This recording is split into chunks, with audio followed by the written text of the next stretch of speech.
आप देख रहे हैं आज की ताजा खबर। मैं हूं आपके साथ जसप्रीत कौर।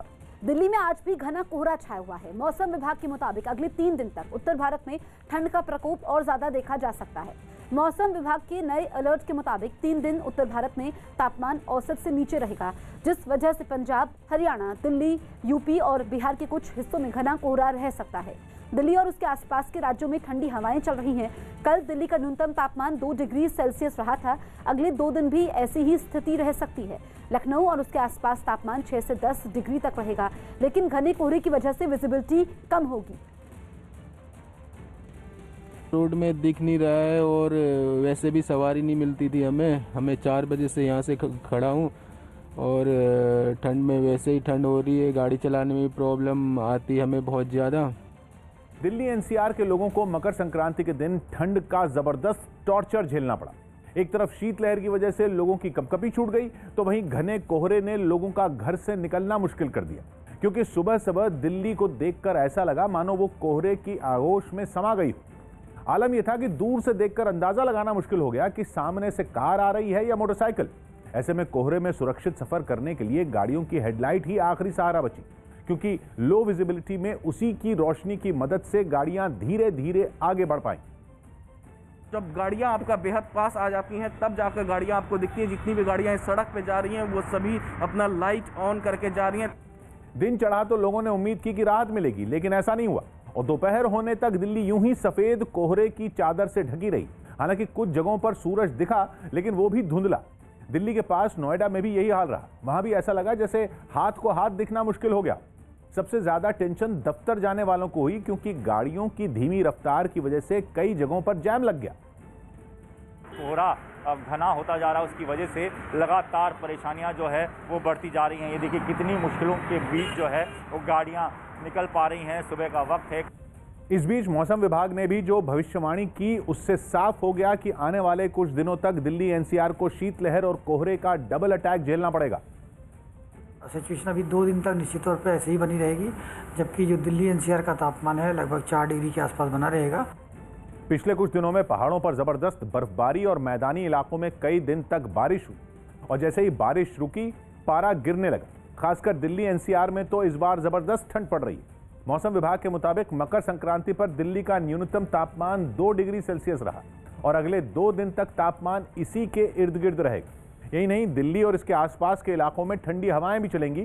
साथ ही अगले 3 दिनों तक राजधानी की सुबह कोहरे के साथ होगी। यही वजह रही कि मौसम विभाग ने दिल्ली एनसीआर समेत उत्तर भारत के कई राज्यों में ऑरेंज अलर्ट जारी कर दिया, जिसका मतलब है कि लोगों को सावधान रहना होगा। देश भर में आज से राम मंदिर के लिए वीएचपी निधि समर्पण अभियान की शुरुआत करेगी। अभियान से पहले ही इस पर राजनीति भी शुरू हो चुकी है। राम जन्मभूमि तीर्थ के कोषाध्यक्ष स्वामी गोविंद देव गिरी महाराज समेत वीएचपी के 4 लोगों का प्रतिनिधिमंडल राष्ट्रपति से सुबह 11 बजे मुलाकात करेगा। ये मुलाकात निधि समर्पण अभियान के तहत होगी। इस अभियान के लिए जगह जगह पर दफ्तर खोले गए हैं, जहां से वीएचपी कार्यकर्ता घर घर जाकर मंदिर के लिए चंदा मांगेंगे। 44 दिनों के इस अभियान में वीएचपी ने 65 करोड़ लोगों तक पहुंचने का लक्ष्य रखा है, लेकिन कांग्रेस ने अभियान पर सवाल खड़े किए हैं। वो चंदा डिजिटल तौर पर जुटाने की बात कर रही है। वीएचपी के अभियान के खिलाफ कांग्रेस भी अभियान चला रही है। तमिलनाडु में पोंगल के त्योहार के दिन हर साल होने वाले जल्लीकट्टू के खेल का आयोजन कोरोना संकट के बीच भी उसी जोश से किया गया जैसे सालों से लोग करते आए। जल्लीकट्टू खेल के दौरान सांडों और बैलों के सींगों में सिक्के या नोट फंसाकर उन्हें भीड़ में छोड़ दिया जाता है और लोगों को उन पर काबू पाना होता है, जिसकी कुछ तस्वीरें मदुरई में बड़े पैमाने पर आयोजित एक कार्यक्रम से सामने आई, जहां एक एक कर कुछ बैलों और सांडों को मैदान में छोड़ा गया। जैसे ही वो मैदान में पहुंचे, वहां पहले से मौजूद लोग उन्हें काबू करने के लिए उनके पीछे दौड़ पड़े, लेकिन उन्हें पकड़ना हर किसी के बस की बात नहीं थी। उन बैलों और सांडों ने कई लोगों को तो इतनी बुरी तरह पटकनी दी कि उनके लिए खुद को संभालना तक मुश्किल हो गया। कोई सांडों और बैलों को पकड़ने के चक्कर में कुछ दूरी तक उन पर लटकता रहा, तो किसी को बैल ने गोल गोल घुमाकर नीचे गिरा दिया। कार्यक्रम में कुछ लोग तो ऐसे भी थे जो ये सब देखकर डर गए और वो खुद को सुरक्षित करने के लिए वहां लगाई गई लोहे की ऊंची ऊंची रेलिंग पर चढ़ गए। दिल्ली की सीमाओं पर जारी किसान आंदोलन को होने वाली विदेशी फंडिंग पर एक बड़ी जानकारी सामने आई।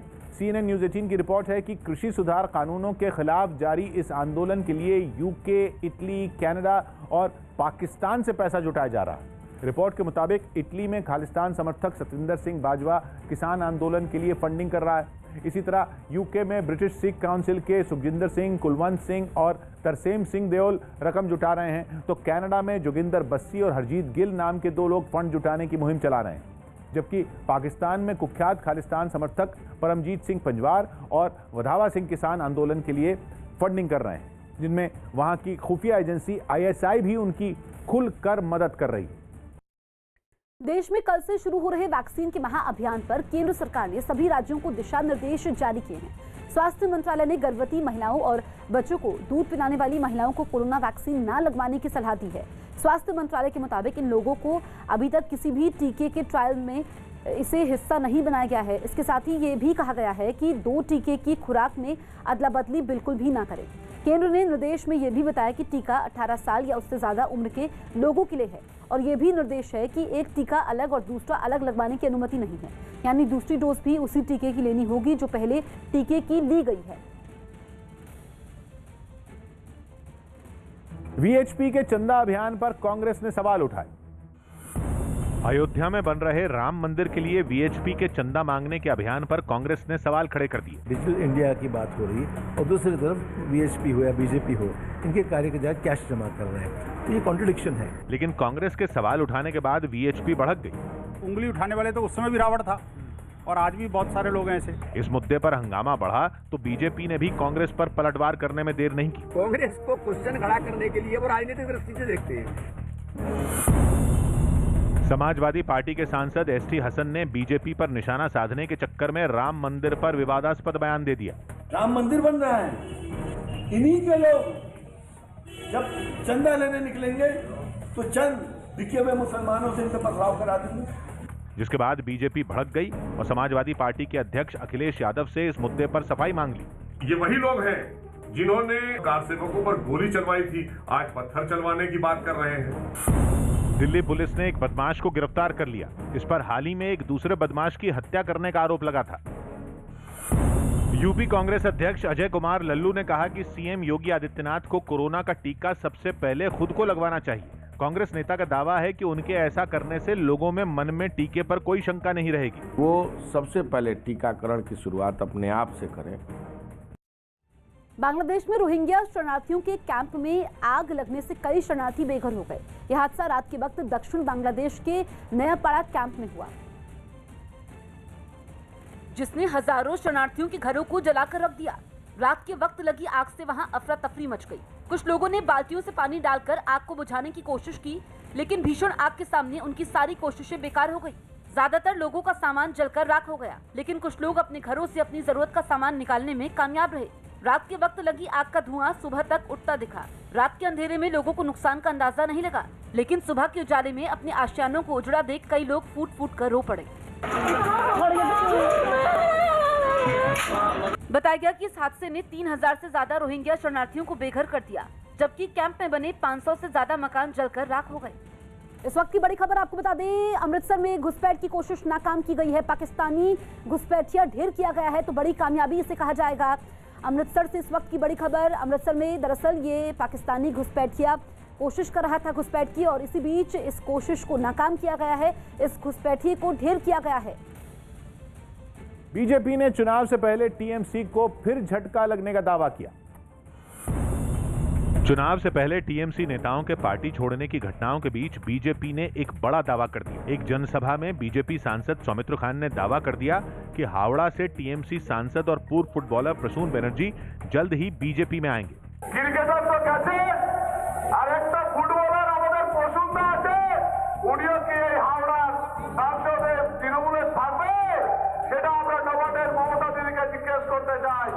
लेकिन TMC ने इस दावे को हवा हवाई बता दिया। स्पेकुलेशन है। प्रसून बनर्जी तो पूरा तृणमूल में है, यही मेरा जानकारी है। हिमाचल प्रदेश के कुल्लू में एक तेंदुआ सड़क पर घूमता नजर आया। यही नहीं, वो कई लोगों के पास भी गया, लेकिन अच्छी बात ये रही कि उसने किसी को नुकसान नहीं पहुंचाया। जिस जगह पर ये तेंदुआ नजर आया वहां पास में ही the great Himalayan national park भी मौजूद है। मध्य प्रदेश में कांग्रेस नेता सज्जन सिंह वर्मा ने मुख्यमंत्री शिवराज सिंह चौहान के उस बयान पर विवादास्पद बयान दे दिया जिसमें उन्होंने लड़कियों की शादी की उम्र 18 से बढ़ाकर 21 साल किए जाने का मुद्दा उठाया था। डॉक्टरों की रिपोर्ट है ये बच्चियों के बारे में 15 साल में प्रजनन के उपयुक्त पाई जाती है। सज्जन सिंह वर्मा के इस विवादास्पद बयान पर हंगामा बढ़ा तो कांग्रेस ने इससे किनारा कर लिया। तो सज्जन जी की टिप्पणी है वो मुझे लगता है गलत है और उनको अपनी टिप्पणी वापस लेनी चाहिए। किसानों की केंद्र सरकार से आज फिर 10वें दौर की बातचीत होगी क्योंकि सुप्रीम कोर्ट के आदेश के बाद भी किसानों का प्रदर्शन जारी है। 12 बजे कृषि भवन में यह बैठक होने वाली है।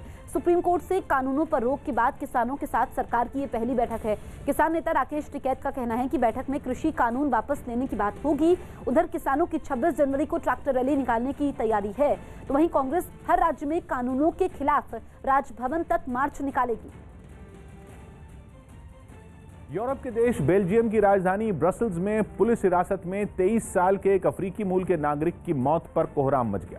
मामला कोरोना नियम तोड़ने की वजह से शुरू हुआ लेकिन इस पूरी घटना ने एक संगीन मोड़ तब ले लिया जब अफ्रीकी मूल की उस नागरिक ने दम तोड़ दिया। इसके बाद ब्रसल्स से जो तस्वीरें सामने आईं उनमें दिन दहाड़े सड़क पर दंगा होता नजर आया। अफ्रीकी मूल के लड़के की मौत की खबर जंगल की आग की तरह शहर में फैली और लोगों का खून खौल उठा। वो इंसाफ की मांग पर सड़कों पर उतर आए।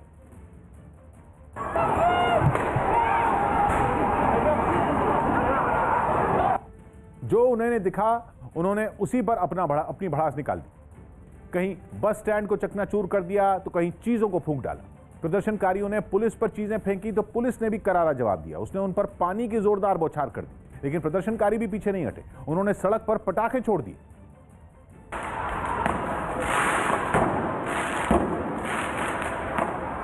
इंसाफ की मांग में आग बबूला लोग उस पुलिस थाने पर धमक पड़े जहां अफ्रीकी मूल के लड़के को ले जाया गया था। इस बीच कुछ प्रदर्शनकारी पुलिस के हत्थे भी चढ़ गए। On veut simplement la vérité en fait, parce qu'il y a beaucoup de choses qui sont floues concernant les circonstances de la mort d'Ibrahima. दरअसल 5 दिन पहले पुलिस ने कोरोना की वजह से लागू कर्फ्यू का उल्लंघन करने पर अफ्रीकी मूल के उस लड़के को गिरफ्तार किया था। हिरासत में वो बेहोश हो गया और फिर अस्पताल में उसने दम तोड़ दिया। पुलिस का दावा है कि दिल का दौरा पड़ने से उसकी मौत हुई लेकिन लोगों को शक है कि पुलिस ने टॉर्चर किया और उसने उसकी जान ली। कल से देश में वैक्सीन लगाने का सबसे बड़ा अभियान शुरू हो रहा है लेकिन सियासत रुकने का नाम नहीं ले रही है। कांग्रेस ने फिर पीएम मोदी और यूपी के सीएम योगी को पहले टीका लगवाने की मांग की तो बीजेपी ने विपक्ष पर बेवजह राजनीति करने का आरोप लगाया।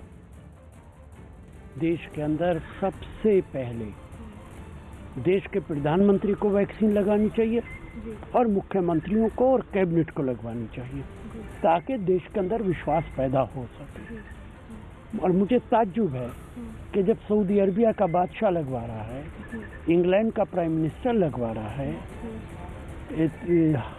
कनाडा का प्राइम मिनिस्टर लगवा रहा है, तो देश का प्रधानमंत्री हमारे क्यों नहीं लगवा रहे? सबसे पहले उनको लगवाना चाहिए।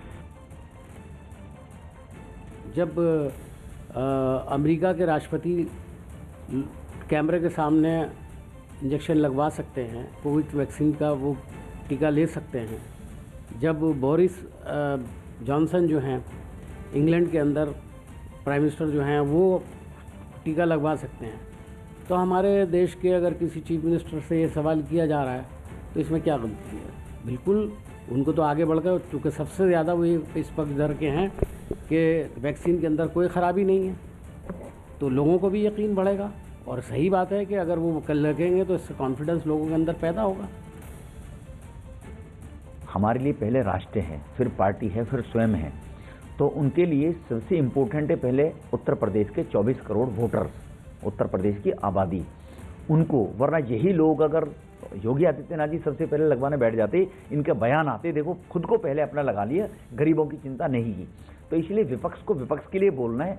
संवेदनहीन लोग हैं ये, संवेदनहीन लोग संवेदनहीनता की ही बातें करते हैं, क्योंकि पहले ये विरोध करके इन्होंने भ्रम फैलाने का प्रयास किया उल्टा सीधा कांग्रेस के लोगों ने, समाजवादी के लोगों ने, तो उस भ्रम को काउंटर करने के लिए इस प्रकार की बेतुकी बयानबाजी कर रहे हैं लोग। जम्मू कश्मीर के श्रीनगर में जमी हुई डल झील से लोगों को दूर रखने के लिए वहां एसडीआरएफ तैनात कर दी गई। ऐसा इसलिए किया गया क्योंकि आसपास के लोग बर्फ में बदल चुकी झील में मस्ती करने पहुंच रहे हैं जो खतरे से खाली नहीं है, और इसीलिए वहां एसडीआरएफ की कई टीमों को निगरानी के लिए लगा दिया गया ताकि कोई भी रोमांच के लिए वहां तक ना पहुंच सके। सनी वेदर है और जहाँ जहाँ जो फ्रॉस्ट है मेल्ट हो रहा है वहाँ डूबने का खतरा हो सकता है। झील जमने की वजह से उसमें चलने वाले शिकारे कम हो गए, लेकिन लोगों ने वहां चहलकदमी शुरू कर दी। बच्चों ने तो झील को मैदानी मान लिया और वहां क्रिकेट खेलना शुरू कर दिया। हालांकि प्रशासन और एसडीआरएफ ने लोगों को हिदायत देने के साथ ही उनकी हिफाजत की भी पूरी तैयारी कर ली है। हमने सर यहाँ पे बोर्ड भी रखे, उलट के भी हम तैयार हैं यहाँ पे सर। अगर खुदा न खासा प्रॉब्लम हो जाए तो हम उसके बाद तैयार है, उसके लिए तैयार है। लोगों और खासकर बच्चों को वहां आने से रोकने के लिए एसडीआरएफ की कुछ टीमें झील के किनारे निगरानी करती दिखी, जबकि कुछ की झील के अंदर ड्यूटी लगाई गई, जो नाव के जरिए घूम घूम कर गश्त करती नजर आई। गणतंत्र दिवस पर कोई विदेशी मेहमान मुख्य अतिथि नहीं होगा। गणतंत्र दिवस परेड में इस बार कोई विदेशी मेहमान मुख्य अतिथि नहीं होगा। कोरोना संकट की वजह से यह फैसला लिया गया। दिल्ली सरकार ने साफ किया कि बर्ड फ्लू की निगरानी के लिए शिक्षकों की ड्यूटी नहीं लगाई जाएगी। पहले कुछ जगहों पर जिलाधिकारियों ने इस तरह के निर्देश दे दिए थे। थोक महंगाई दर दिसंबर में घटकर 1.22% हो गई, जबकि नवंबर में ये 1.55% रही थी। थाईलैंड ओपन के दूसरे दौर में साइना नेहवाल हार कर टूर्नामेंट से बाहर हो गई। राजस्थान कांग्रेस में एक बार फिर संकट के बादल मंडराने लगे। सचिन पायलट और मुख्यमंत्री अशोक गहलोत के एक बार फिर आमने सामने आने के आसार दिखने लगे। सचिन पायलट ने कांग्रेस हाईकमान को उसका पुराना वादा याद दिलाया। निर्णय लिया गया था जो पॉलिटिकल अपॉइंटमेंट्स पर नियुक्तियां करनी है, उसका काम इस महीने हो जाएगा। जो बोर्ड्स हैं, कॉर्पोरेशंस हैं, सबसे सलाह करके, क्योंकि 2 साल अब पूरे हो गए सरकार के। सचिन पायलट का दावा है कि 2013 के चुनाव में 21 सीटों पर सिमटी कांग्रेस को सत्ता में लाने के लिए जिन कार्यकर्ताओं ने मेहनत की थी, उन्हें सत्ता में भागीदारी मिलनी चाहिए। इंडोनेशिया में आए तेज भूकंप ने 3 लोगों की जान ले ली, जबकि कई लोग घायल हो गए। खबर है कि वहां 6.2 तीव्रता का भूकंप आया, जिसकी वजह से कई इमारतें ढह गई। उन इमारतों के मलबे में कई लोग दब गए, जिनमें कुछ को निकाला जा चुका है। वहां से सामने आई भूकंप के बाद की तस्वीरें काफी डराने वाली हैं। उन तस्वीरों में चारों तरफ इमारतों का मलबा बिखरा नजर आया और कुछ लोग उस मलबे में दबे दिखे। बताया गया कि अब भी कुछ लोग इमारतों के मलबे में दबे हुए हैं और उन्हें निकालने का काम जारी है। Siapa nama tadi? Angel. Siapa itu di sebelah tak? Catering. Masih bernapas sih? Masih ada suaranya, tapi susah nih. Oh iya, sabar. Masih mungkin minum dek? Ini sementara di bawah. Siapa nama tadi? गणतंत्र दिवस के मौके पर आतंकी बड़ा हमला करने की फिराक में है। न्यूज़ 18 के पवन शर्मा की रिपोर्ट है कि जैश ए मोहम्मद और हिजबुल मुजाहिदीन के आतंकी 26 जनवरी पर हमला कर सकते हैं। सूत्रों के मुताबिक आतंकियों के 2 ग्रुप 26 जनवरी से पहले घुसपैठ की फिराक में है, जो जल्द ही जम्मू शहर में निक्की तवी नदी पर और नाले के रास्ते घुस सकते हैं। इन दोनों ग्रुप के पाकिस्तान में सियालकोट के पास गांव उमरावाली में पाकिस्तानी रेंजर्स की पोस्ट के पास देखे जाने की खबर है। खुफिया एजेंसियों की इस सूचना के बाद सुरक्षा बल को अलर्ट कर दिया गया। हिमाचल के कुल्लू से एक हैरान करने वाला वीडियो सामने आया, जहां सड़क पर एक तेंदुआ लोगों के बीच पहुंच गया। उस तेंदुए को देखकर कई लोगों ने डर के मारे अपनी गाड़ी रोक दी, जबकि कुछ लोग गाड़ियों से बाहर आकर उसका वीडियो बनाने में लग गए। थोड़ी ही देर में वो तेंदुआ एक आदमी के पास पहुंचा और अपने अगले पंजे को उस आदमी के शरीर पर रखकर वो पिछले पंजों पर खड़ा हो गया।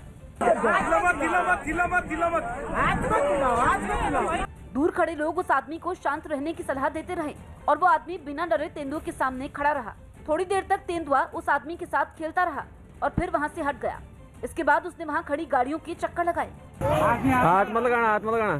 तेंदुए की वजह से वहां कई गाड़ियां बहुत देर तक खड़ी रही। उस तेंदुए ने किसी को भी नुकसान नहीं पहुंचाया और जब वो वहां से चला गया तो लोगों ने भी एक एक कर अपनी गाड़ियां ट्रैफिक से निकाली।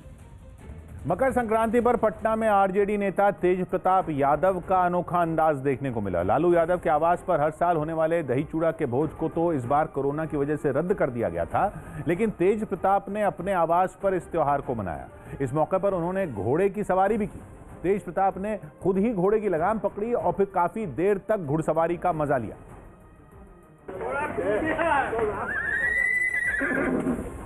इसके अलावा कई पहलवानों को भी उनके घर बुलाया गया। उन पहलवानों ने उनके सामने कई हैरतअंगेज करतब करके दिखाए।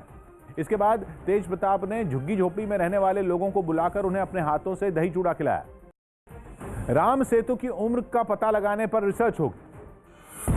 केंद्र सरकार ने राम सेतु की उम्र का पता लगाने के लिए रिसर्च की मंजूरी दे दी। इस टीम में पुरातत्व विभाग के अलावा अलग अलग विभागों के वैज्ञानिक होंगे जो ये भी पता करेंगे कि राम सेतु कब और कैसे बना। केंद्र का मानना है कि इस रिसर्च से सही वैज्ञानिक डेटा सामने आएगा और राम सेतु से जुड़ा विवाद खत्म होगा। रक्षा मंत्री राजनाथ सिंह बेंगलुरु में आर्म्ड फोर्सेज वेटरन्स डे कार्यक्रम में शामिल हुए, जिसमें उन्होंने बताया कि तेजस लड़ाकू विमान देश में बनने से 50,000 नए रोजगार के मौके पैदा होंगे। More than 50,000 job opportunities भी क्रिएशन होने वाली है। टाइगर श्रॉफ ने अपना एक और गाना सोशल मीडिया पर जारी कर दिया।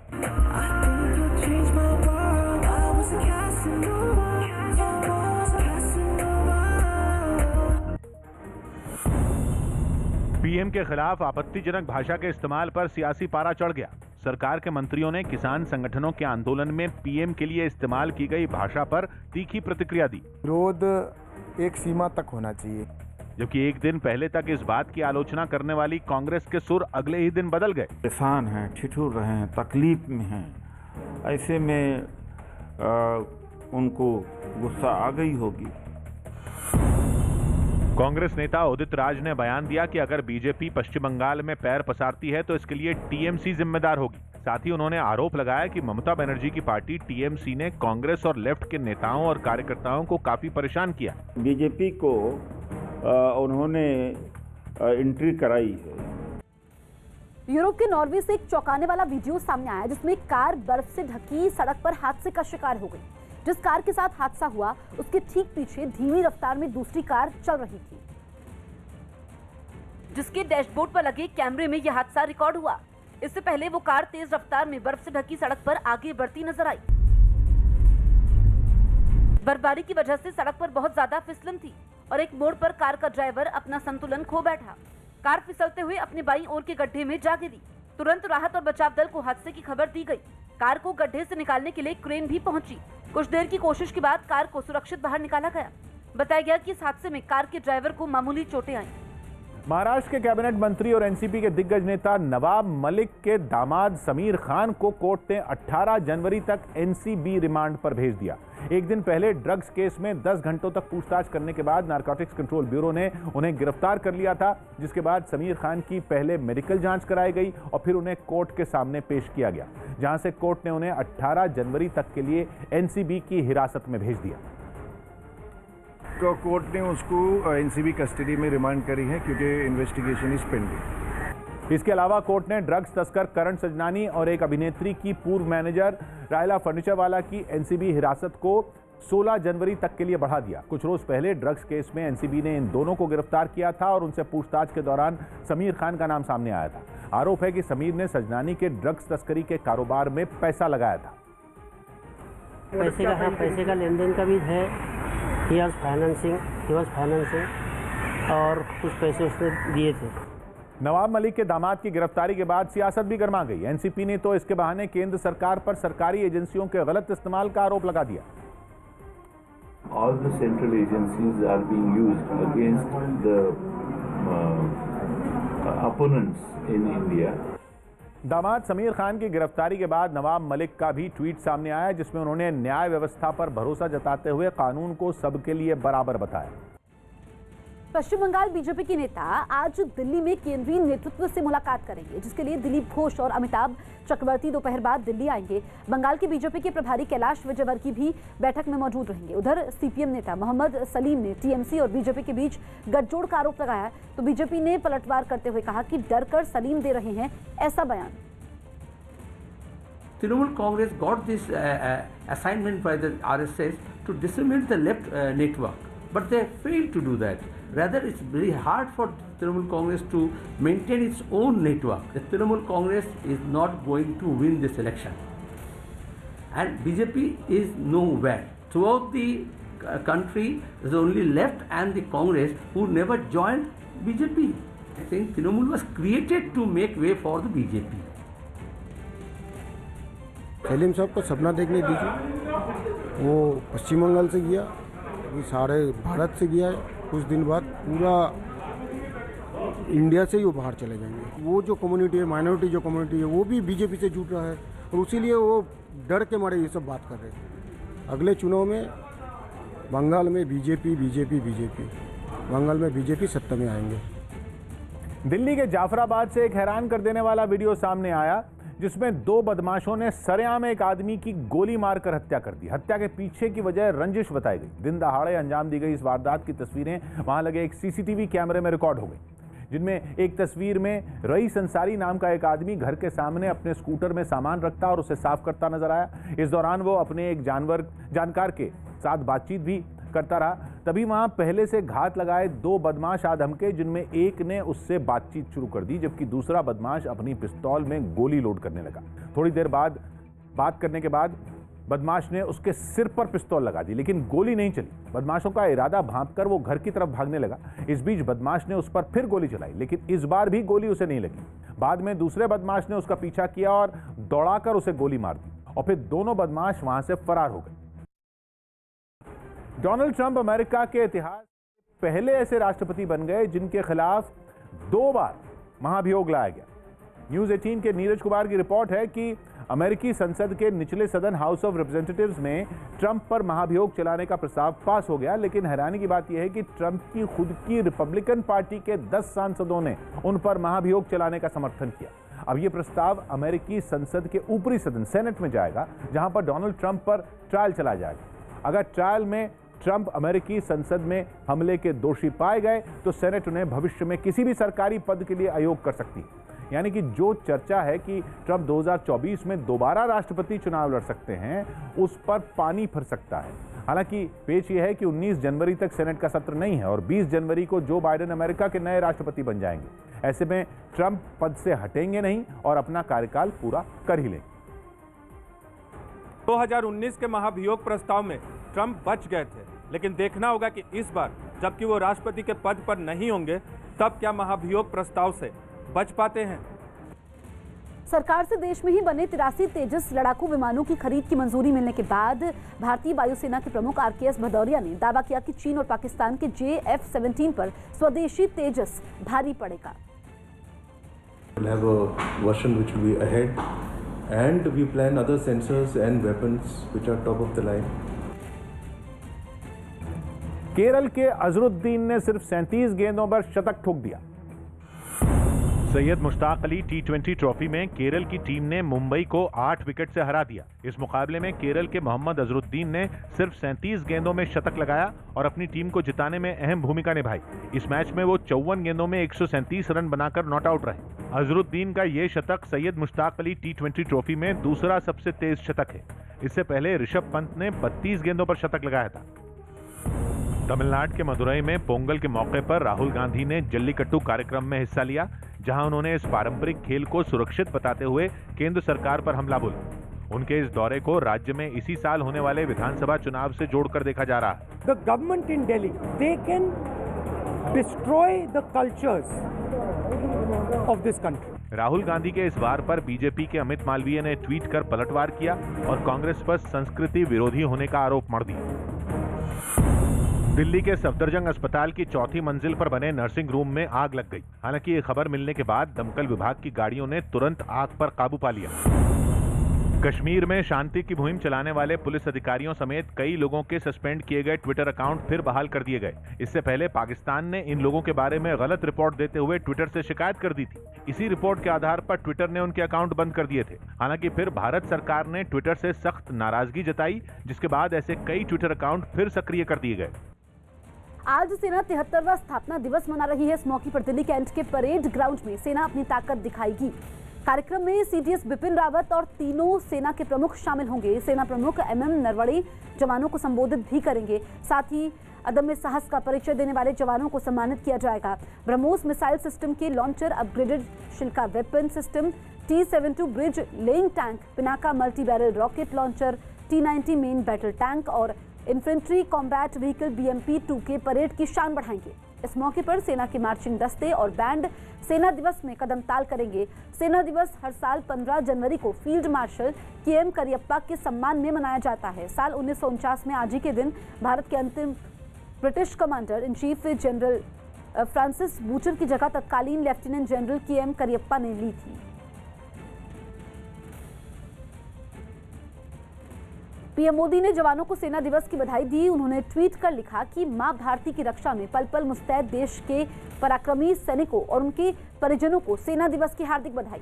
हमारी सेना सशक्त, साहसी और संकल्पबद्ध है, जिसने हमेशा देश का सिर गर्व से ऊंचा किया है। समस्त देशवासियों की ओर से भारतीय सेना को मेरा नमन।